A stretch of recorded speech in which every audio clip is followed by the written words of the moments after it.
আমরা আগের পর্বে জেনেছি আমিই সেই, এই অভিমান ভালো নয়।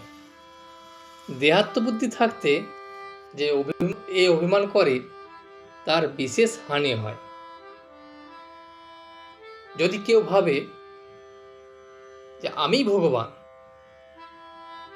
তাহলে তার বিশেষ হানি হয়, সে কখনো আর এগুতে পারে না, ক্রমে আস্তে আস্তে অধঃপতন হয়, পরকেও ঠকায় আবার নিজেকে ঠকায়, নিজের অবস্থা বুঝতে পারে না। আজ এই পর্বে আমরা জানব ঈশ্বর দর্শনের উপায়। দ্বিবিধা ভক্তি উত্তম অধিকারী, ঈশ্বর দর্শনের উপায়। কিন্তু ভক্তি অমনি করলেই ঈশ্বরকে পাওয়া যায় না। প্রেমাভক্তি না হলে ঈশ্বর লাভ হয় না।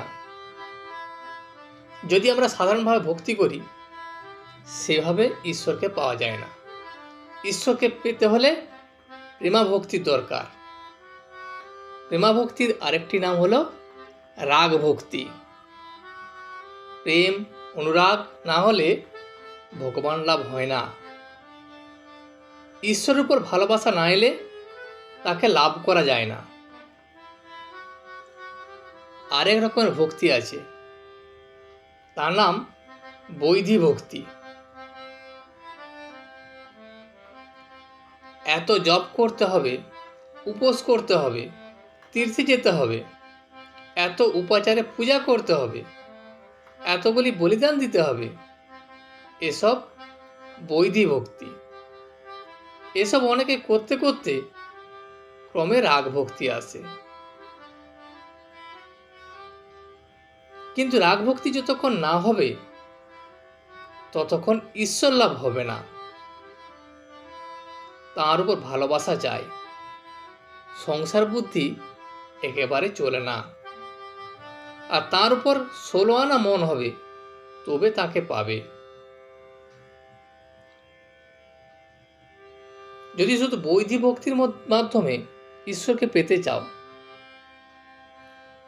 তাহলে জপ করতে হবে, উপোস করতে হবে, তীর্থে যেতে হবে, উপাচার পূজা করতে হবে, বলিদান দিতে হবে প্রভৃতি। এই বৈধি ভক্তি করতে করতেই রাগ ভক্তি আসে। রাগ ভক্তি এলে তবেই ঈশ্বর লাভ হয়। আর তার উপর 16 আনা যদি মন দেয়া যায়, তবেই ঈশ্বরকে পাওয়া যায়। কিন্তু কারো কারো রাগ ভক্তি আপনা আপনি হয়, স্বতঃসিদ্ধ, ছেলেবেলা থেকেই আছে।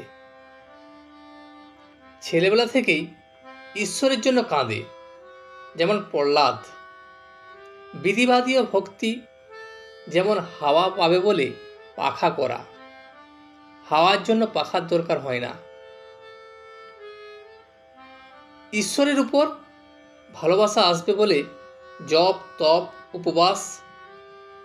কিন্তু যদি দক্ষিণে হাওয়া আপনি বয়, পাখাখানা লোকে ফেলে দেয়।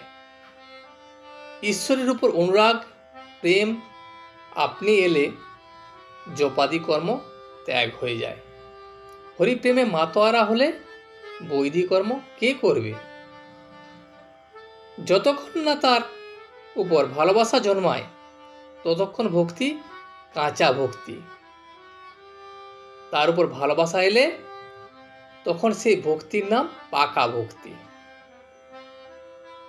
যার কাঁচা ভক্তি, সেই ঈশ্বরের কথা উপদেশ ধারণা করতে পারে না। পাকা ভক্তি হলে ধারণা করতে পারে।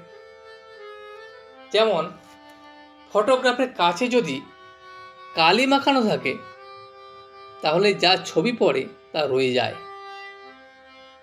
কিন্তু শুধু কাচের উপর 1000 ছবি পড়ুক, একটাও থাকে না।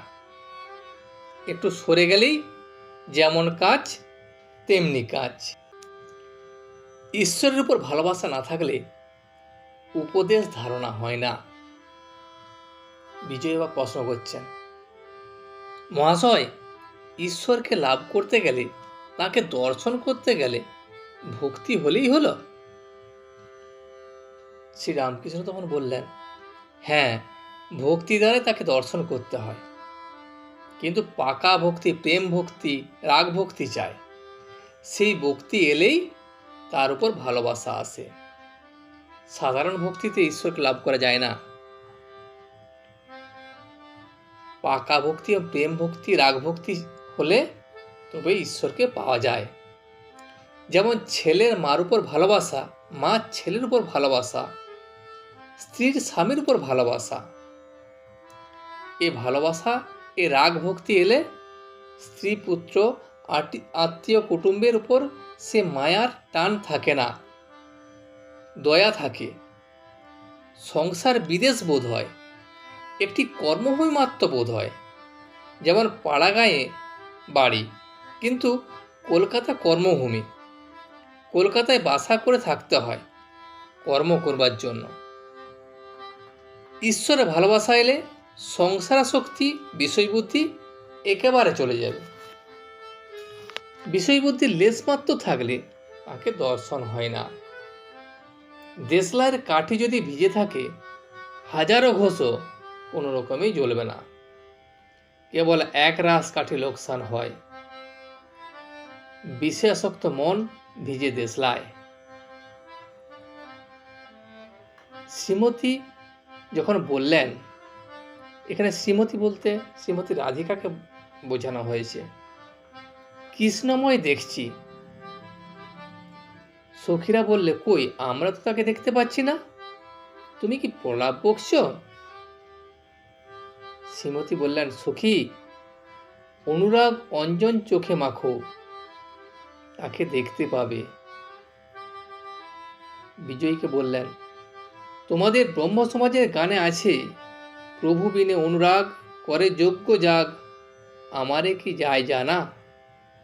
এই অনুরাগ, এই প্রেম, এই পাকা ভক্তি, এই ভালোবাসা যদি একবার হয়, তাহলে সাকার নিরাকার দুই সাক্ষাৎকার হয়। আজ এই পর্যন্তই। ভিডিওটি শেষ পর্যন্ত দেখার জন্য আপনাকে অসংখ্য ধন্যবাদ। ভিডিওটি যদি আপনার ভালো লেগে থাকে তাহলে একটা লাইক, কমেন্ট এবং বন্ধুর সাথে শেয়ার করে দেবেন।